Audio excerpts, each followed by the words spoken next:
Okey,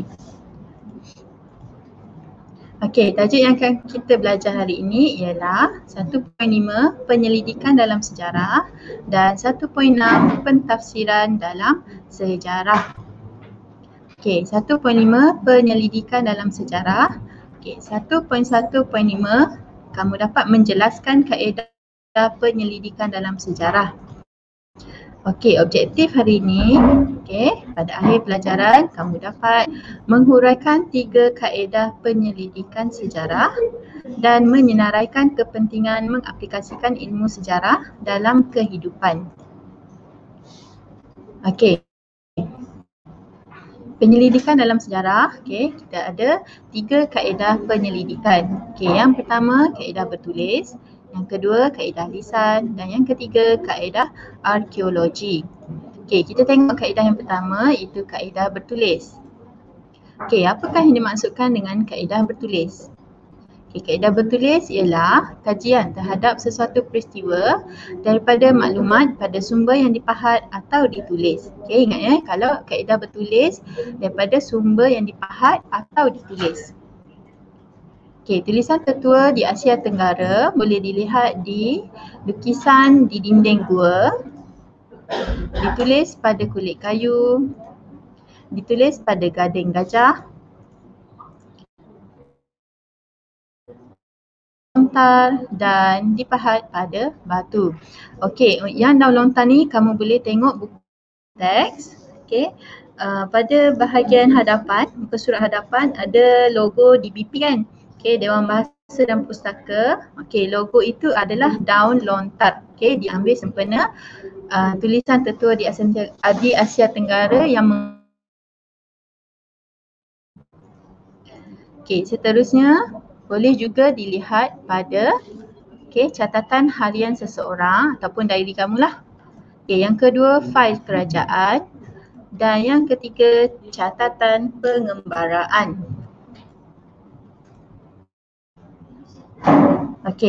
Bagaimanakah proses kaedah bertulis?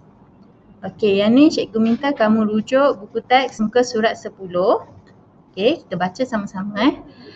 Proses kaedah bertulis.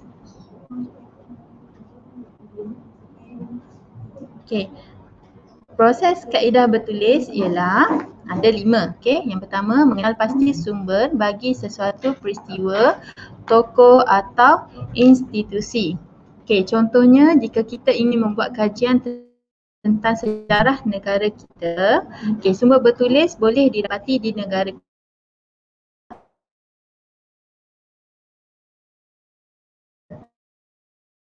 juga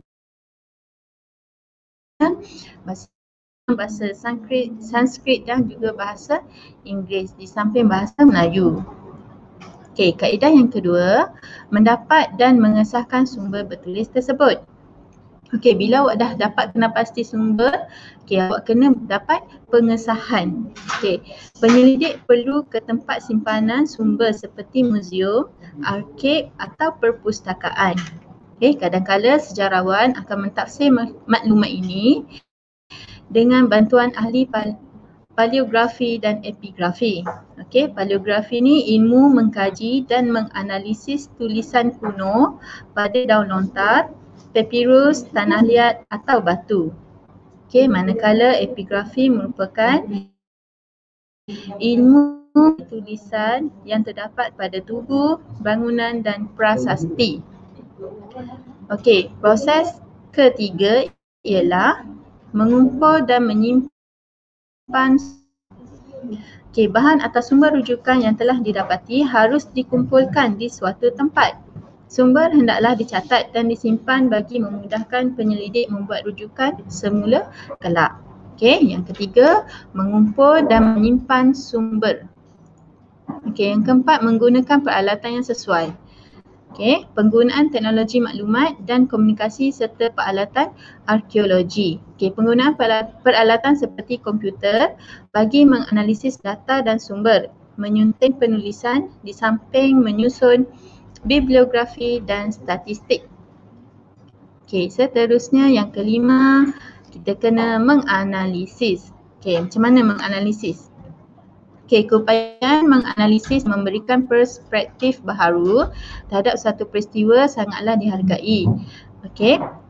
Dapatan seorang sejarawan perlu disebarkan bagi mengukuhkan teori, pemahaman dan penghayatan terhadap sesuatu peristiwa. Ingat proses kaedah bertulis ada 5. Okey, kita teruskan dengan kaedah lisan. Okey, apakah kaedah lisan?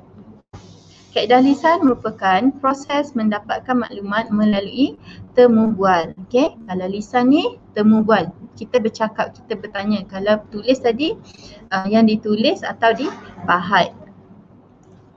Okey, seterusnya tokoh yang dipilih untuk ditemu bual dikenali sebagai orang sumber.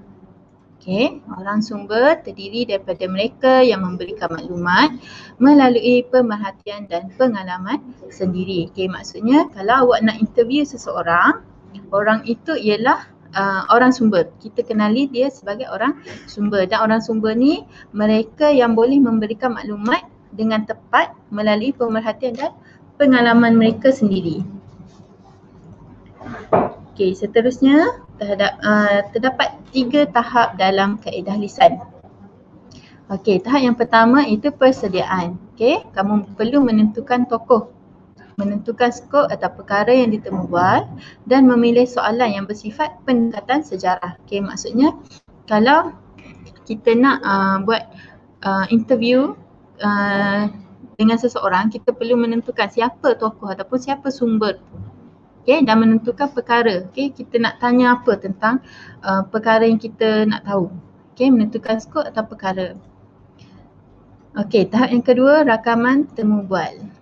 Okay, membuat persediaan lengkap dengan mengetahui sebanyak mungkin perkara yang dikaji dengan meneliti sumber bertulis dahulu.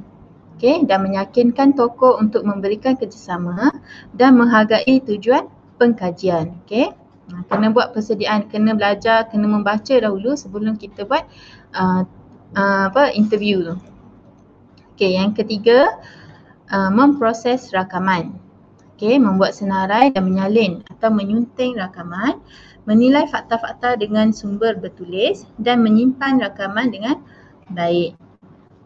Okey, itu 3 tahap kaedah. Okey, yang seterusnya kaedah arkeologi. Okey, kaedah arkeologi merupakan kaedah yang digunakan secara saintifik untuk mencari maklumat sejarah daripada bahan tinggalan sejarah. Okey, kaedah arkeologi ni juga dikenali sebagai kaedah gali cari atau ekskavasi. Okey, kaedah gali cari atau ekskavasi. Okey, awak tengok gambar ni. Ini merupakan kaedah arkeologi. Okey, kita tengok apakah bahan tinggalan sejarah yang boleh didapati melalui kaedah arkeologi. Okey, yang pertama fosil. Okey, ni yang gambar pertama tu tulang apa tu? Tulang dinosaur dan juga fosil daripada daun. Okey, yang kedua tembikar. Yang ketiga bahan logam dan yang keempat bahan binaan daripada batu. Okey, aktiviti gali cari di tapak penemuan. Okey, ada 3 aktiviti. Okey, yang pertama, setiap pengkaji perlulah menentukan grade sebelum kerja ekskavasi.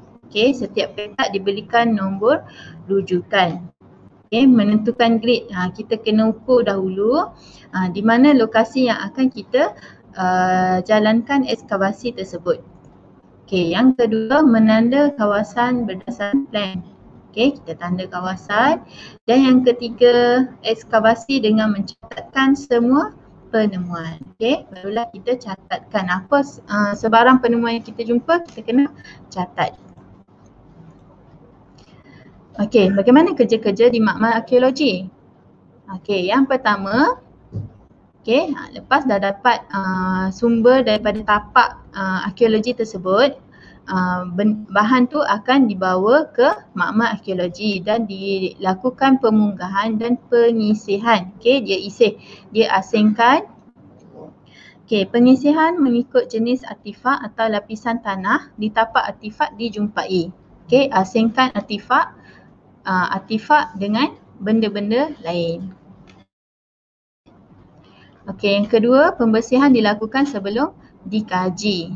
Okey, membuat pembersihan. Okey, dan yang ketiga, memberikan pengkatalogan bagi setiap artifak dengan nombor pengenalan. Okey, benda artifak dah ada, jadi kita kena letakkan nombor pengenalan. Okey, dan yang keempat, membuat penganalisisan. Okey, analisis bagi mendapatkan maklumat tentang sesuatu artifak. Okey, jadi kaedah yang digunakan ni menggunakan teknologi yang moden lah. Okey, teknologi yang moden. Okey, seterusnya kita tengok arkeologi bawah air. Okey, apa maksud arkeologi bawah air? Okey, kajian saintifik tentang sejarah peninggalan manusia yang terdampar di dasar laut, sungai atau tasik. Okey, boleh tengok gambar. Ini merupakan arkeologi bawah air. Okey, bidang ni masih lagi baru dan amatlah digalakkan generasi muda menerokai bidang ini. Okey. Okey, seterusnya kita masuk kepada tajuk yang seterusnya iaitu 1.6 tafsiran dalam sejarah. Okey, 1.1.6 menjelaskan pentafsiran dalam sejarah. Okey, objektif hari ini murid dapat mengkelas dan mengkategorikan maklumat tafsiran sejarah. Okey, yang kedua, menyebut cara memelihara warisan negara. Okey, apakah tafsiran dalam sejarah? Okey, tafsiran dalam sejarah bererti menerangkan atau mengulas sesuatu fakta sejarah berdasarkan sumber-sumber yang berkaitan dengannya.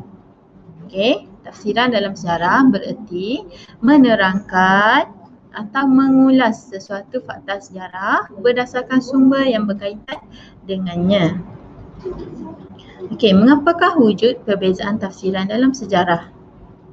Okey, tafsiran dalam sesuatu peristiwa sejarah yang sama mungkin berbeza antara sejarawan. Okey, maksudnya sesuatu benda perkara yang berlaku mungkin berbeza cara mentafsirnya. Okey, sejarawan A cakap macam ni, sejarawan B catat macam ni. Okey, kita tengok. Mengapakah perbezaan wujud? Okey, wujud disebabkan oleh pemilihan sumber yang pelbagai, perbezaan pandangan, perbezaan ideologi dan tujuan penulisan. Okey, kepentingan tafsiran dalam sejarah. Okey, ada 3. Okey, yang pertama, menggalakkan kita menggunakan pelbagai sumber dalam penulisan bagi menghasilkan kajian yang mempunyai bukti yang kukuh. Okey, yang kedua, mengajak kita menilai sesuatu peristiwa yang sama tetapi dilihat dari sudut yang berbeza. Okey, peristiwa yang sama tapi dilihat dari sudut yang berlainan, berbeza. Okey, yang ketiga, mendorong kita berfikiran terbuka dan kritis dalam mengkaji sesuatu peristiwa dengan menggunakan pelbagai sumber sejarah. Okey, contoh tafsiran dalam sejarah. Okey, tafsiran terhadap penentangan Haji Mat Hassan bin Munas atau dikenali sebagai Tok Janggut di Pasir Putih, Kelantan. Okey, apakah tafsiran pengkaji tempatan terhadap Tok Janggut? Okey, faktor kebangkitan beliau disebabkan oleh penentangan peraturan cukai tanah dan hasil hutan yang diperkenalkan oleh pihak British telah membebankan orang ramai. Jadi bagi pengkaji tempatan, Tok Janggut ni dianggap sebagai wira. Okey, wira. Manakala bagi pengkaji barat, Tok Janggut ni dianggap sebagai pemberontak. Okey, pemberontak kerana tidak setuju dengan sistem cukai yang diperkenalkan pihak British. Okey, sekarang semua rujuk modul. Okey, modul 5. Baik, modul 5, cikgu nak kamu tulis jawapan dalam modul 5. Okey, kemudian bagi jawapan tersebut ataupun tunjuk jawapan tersebut kepada guru sejarah kamu. Okey, buat semua ni soalan nombor 1, melengkapkan maklumat di bawah bagi menghuraikan penyelidikan dalam sejarah. Okey, yang ni awak boleh rujuk je dalam buku teks. Okey, muka surat 10. Okey, kaedah bertulis ialah kajian terhadap sesuatu peristiwa daripada maklumat pada sumber yang dipahat atau ditulis. Okey, awak je jawapan dengan merujuk buku teks. Okey, soalan 2, pada pendapat anda, apakah kebaikan menggunakan kaedah bertulis berbanding kaedah lisan dalam proses pengkajian sejarah? Ni pendapat lah, pendapat awak. Macam mana kita nak tulis? Okey, pada pendapat saya akan menggunakan kaedah bertulis berbanding kaedah lisan dalam proses pengkajian ialah pendapat awak.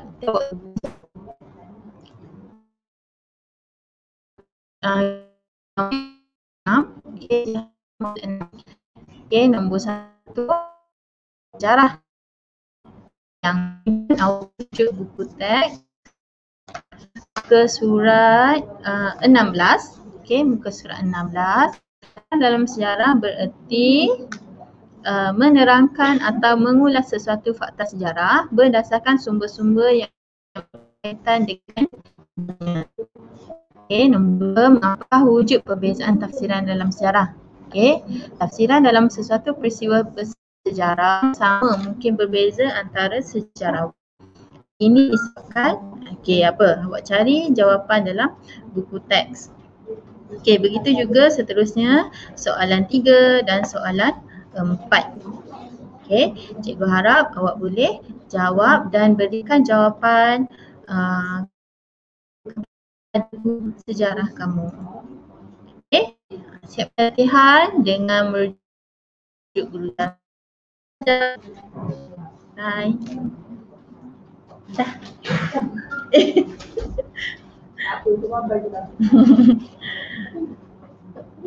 Siap dah. Tadi kan tiba-tiba dia gelak macam ni. Aku pun macam alamak nak panggil ke dah. Lepas tu dia on balik. Sumpah dia cakap kalau kat kelas. Alah, YouTube. Marah budak aku sopan. Ini semua ini semua boyo. Kau tak minum benda ni kan? Kau mengandung kan? I potong je. Aku tu bodoh lah belakang. Agak sopan. Jom. Kat first time kan? Tengok aku. Jom. Tak boleh berhenti. Nak laju habis. Jangan kat mana buat bikin. Nak potong kat situ lah. Oh, mana